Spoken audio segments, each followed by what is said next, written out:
Okay, let's dive into this. Welcome to our latest explainer, where we're going to unpack some truly chilling source material. Today, we're exploring an escalating three-part narrative arc of vacation horrors.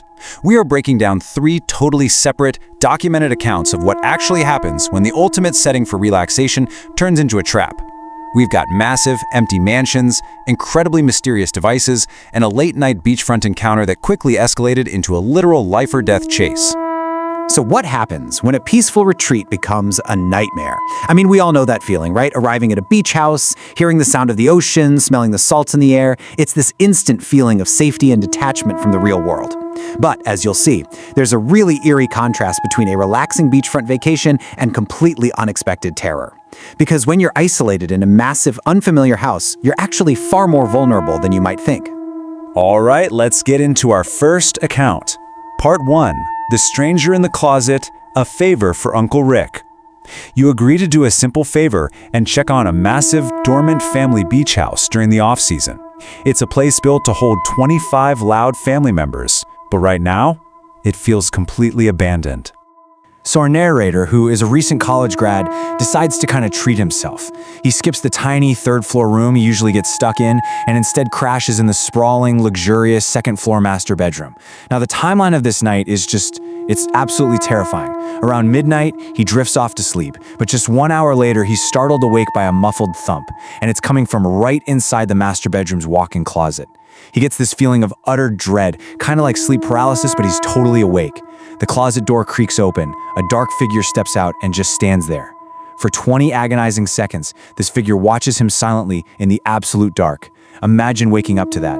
Then the figure leaves the room, but here's the truly terrifying part. Instead of heading downstairs to the exit, heavy footsteps creak upstairs to the third floor, and there's absolutely no exit up there.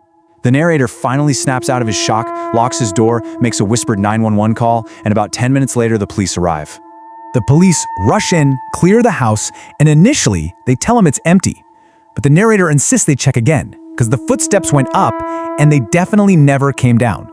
So the police methodically search the third floor, which, by the way, is the exact area the narrator usually sleeps in, and they find an unlocked window. They shine a flashlight outside, and there it is. He was just sitting there on the roof. It was a squatter, just this disheveled, unkempt man staring vacantly. This part literally gave me chills, especially when you think about the impossible logistics here. That roof is completely inaccessible from the ground outside. So, how did he even get in? And why was he hiding in that specific closet? Honestly, we may never know. Let's transition to our second story, which really ramps up the mystery. Part 2. The Beeping Black Device, a Weekend at the Jersey Shore. The narrator and his friend Mike head down to an older, dormant property that's been in Mike's family for generations, just looking for a chill mid-July weekend. They have this great, relaxing first day, eating subs, casually fishing on the beach at night, just enjoying the quiet pockets of the shoreline. Everything feels perfectly safe and super familiar. But that safety is completely shattered shortly after midnight. They are jolted awake by a shrill, piercing beep, kind of like a high-pitched smoke detector, and it's coming from the third floor. They sprint upstairs, completely expecting a fire, but the house is totally dark and smoke-free. Instead, tucked neatly under a pillow in one of the spare bedrooms, they find this bizarre object. It's a smooth, black, walkie-talkie-sized casing. No screen, no buttons, just a single blinking red light and a manual on-off switch. When they finally flip the switch, the deafening alarm stops. So the absolutely crucial point here is the switch had to be pulled by hand. As they're sitting there in the dark, looking at this bizarre device, this horrifying realization washes over them at the exact same time. If it's a manual switch and it was just turned on moments before they woke up, well, someone else was currently inside that dark house with them. They immediately barricade themselves in a bedroom downstairs and call the cops. And this contrast perfectly illustrates the sheer speed and silence of the intruder. When the boys initially ran up, the third floor was neat, quiet, and completely dark.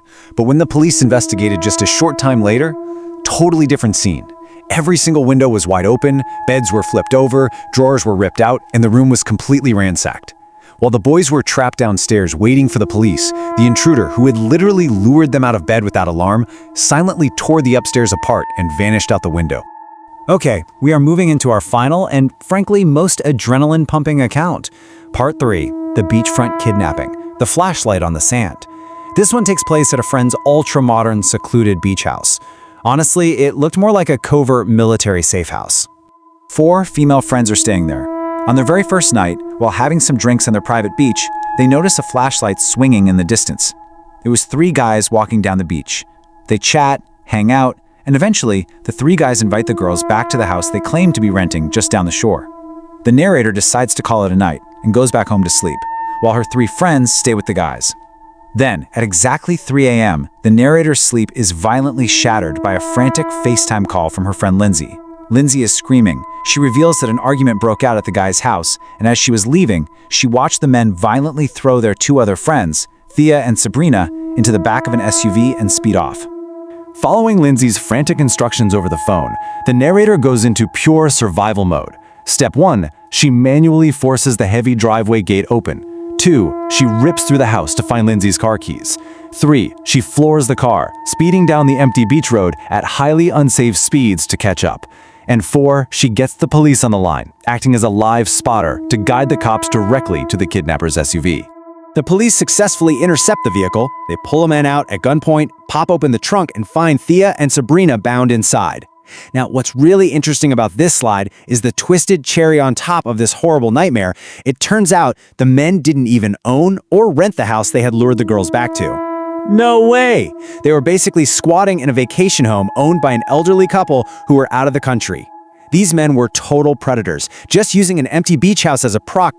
All right, let's take a breath and bring all this together in part 4, Surviving the Shore, Lingering Mysteries, and Safety Takeaways.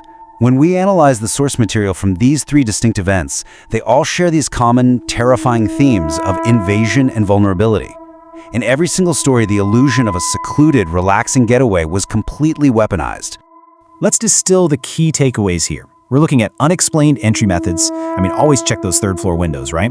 We also see the false security of familiar vacation spots, where people just naturally drop their guard because, hey, they're on vacation. We see the unpredictable danger of friendly strangers on a dark beach, but most importantly, we see the life-saving impact of small decisions. In the first story, choosing to sleep in the master bedroom instead of the assigned 3rd floor room likely saved the narrator from waking up right next to a squatter.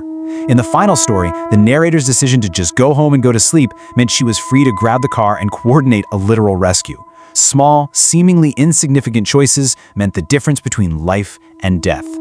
Which brings us to our final thought for this explainer.